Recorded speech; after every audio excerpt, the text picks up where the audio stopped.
और अब बात करते हैं इजराइल के ग्राउंड ऑपरेशन की, जिस पर इस वक्त पूरी दुनिया की नजर है, क्योंकि हमास ने जमीनी युद्ध के लिए पूरी तैयारी कर रखी है। इजराइल की सेना को पिछले कई दिनों से जोरदार टक्कर भी दे रहे हैं। वहीं इजराइल की सेना बड़े बड़े टैंकों के साथ लगातार गाजा के अंदर बढ़ती जा रही है।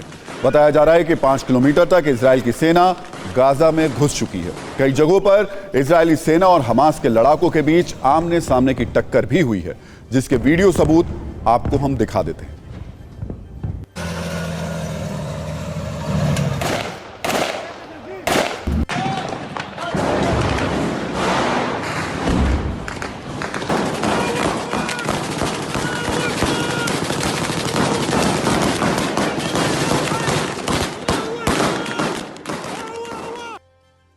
आपने बमबारी मिसाइल अटैक वाली तस्वीरें देखी। अब वो तस्वीरें दिखाते हैं जो गाजा की तबाही की गवाही दे रही हैं। इसमें यह दिखाया गया है कि इजराइल की सेना ग्राउंड ऑपरेशन में कहां तक गाजा के अंदर घुस चुकी है, कैसे गाजा के शहरों में इजराइल के जो हमले हुए हैं उनके निशान हैं।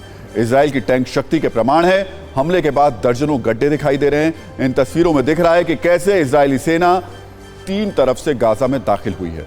इजरायली बख्तरबंद वाहन उत्तरी और दक्षिणी गाजा में बॉर्डर पर दीवार तोड़कर आगे बढ़ रहे हैं। आपको 2 तस्वीरों के जरिए बताते हैं कि 9 दिन के अंदर जो गाजा है उसकी कैसे तस्वीर पूरी बदल गई, या कह सकते हैं पूरी तरीके से बिगड़ गई। 9 दिनों में कितना समतल हुआ। 21 अक्टूबर और 30 अक्टूबर की हम आपको ये तस्वीर दिखा रहे हैं। 21 अक्टूबर को ये देख सकते हैं आप, यहाँ मैदान और घर बने हुए दिखाई दे रहे हैं आपको। और 30 अक्टूबर को ये सब कुछ बिल्कुल समतल हो चुका था। यहाँ पर आपको कुछ भी नजर नहीं आ रहा है, कोई मकान नहीं बचा, कोई सड़क नहीं बची, सब कुछ तबाही हो चुकी थी। इसके अलावा अगर हम आपको और तस्वीरें दिखाएं 9 दिनों में और क्या क्या गाजा के अंदर हालात खराब हुए।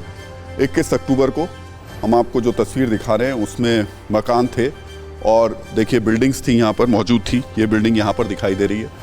इस तरीके के स्ट्रक्चर्स यहाँ पर मौजूद थे। लेकिन उसके बाद हुआ क्या, ये 30 अक्टूबर की तस्वीर है। जो बिल्डिंग्स वहाँ पर दिखाई दे रही थी पूरी तरीके से तबाह हो गई। देखिए सब कुछ तबाह, पूरी तरीके से तबाह। 9 दिन में सब कुछ समतल हो गया। एक और तस्वीर आपको दिखा देते हैं। इसके अलावा क्या स्थिति बनी, घर मकान हमने आपको दिखा दिए, सड़कें बिल्डिंग जो कुछ था सब कुछ समतल कर दिया इजराइल ने। अब बात करते हैं हमास के खिलाफ इजराइल की एक और बड़ी तैयारी की। इजराइल की सेना ने स्पेशल फोर्स बनाई है जो चुन चुनकर हमास के लड़ाकों का सफाया करेगी। इसका नाम है इंडिगो। आपको बताते हैं इंडिगो कैसे बनी है और ये कैसे काम करेगी। दरअसल इंडिगो में इजराइल की खुफिया एजेंसी मोसाद और शिन बेट के टॉप जासूस शामिल किए गए हैं जो इलेक्ट्रॉनिक वॉरफेयर में माहिर हैं, गन फाइट में असरदार हैं। इनके 2 मकसद हैं, पहला बंधकों का पता लगाना, दूसरा हमास के लड़ाकों को खत्म करना। ये दोनों इजराइल के लिए बड़ी चुनौतियां हैं। इसी को देखते हुए ये फोर्स बनाई गई है। इंडिगो फोर्स के निशाने पर हमास के लड़ाके होंगे और हमास के समर्थक भी होंगे जो छिप छिप कर रॉकेट से हमला करते हैं, सुरंग से बाहर निकलकर रॉकेट दागते हैं, उसके बाद फिर सुरंग में जाकर छिप जाते हैं। इसमें 3 यूनिट हैं। पहली है इंटेलिजेंस यूनिट जो टारगेट का पता लगाएगी, दूसरी है रणनीतिक यूनिट जो इनपुट का विश्लेषण करके अटैक की योजना पर काम करेगी, तीसरी कॉम्बैट यूनिट है जो टारगेट का सफाया करेगी। आपको लग रहा होगा जब इजराइल के पास पहले से ही इतनी हाईटेक और आधुनिक हथियारों से लैस फौज है तो नई फोर्स तैयार करने की जरूरत क्यों पड़ रही है।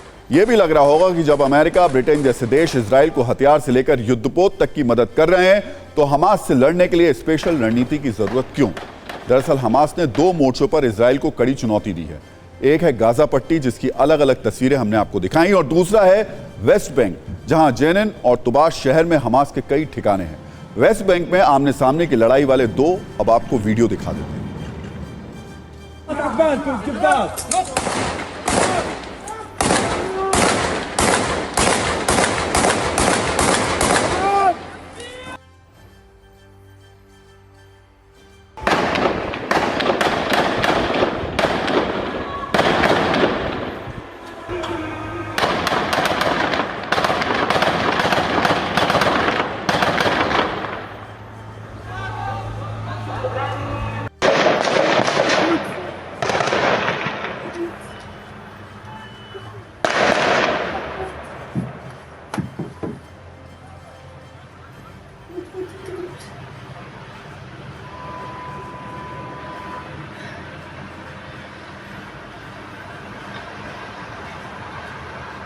¿Dónde viene?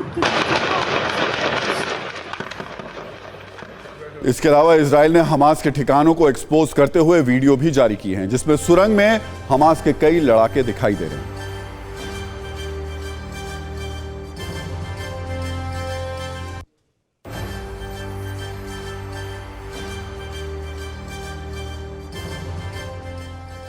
तो इजराइल की एक और मुसीबत लेबनान फ्रंट की तरफ से है, जहां हमास की तरह ही हिजबुल्लाह के लड़ाके लगातार साजिश कर रहे हैं, हमले कर रहे हैं। इजराइल की सेना हिजबुल्लाह के ठिकानों को भी उसी तरह टारगेट कर रही है जैसे हमास के ठिकानों को तबाह किया जा रहा है। इजराइल के लेटेस्ट हमले की तस्वीरें भी सामने आई हैं, जिसमें हिजबुल्लाह के कई ठिकानों को बर्बाद कर दिया गया।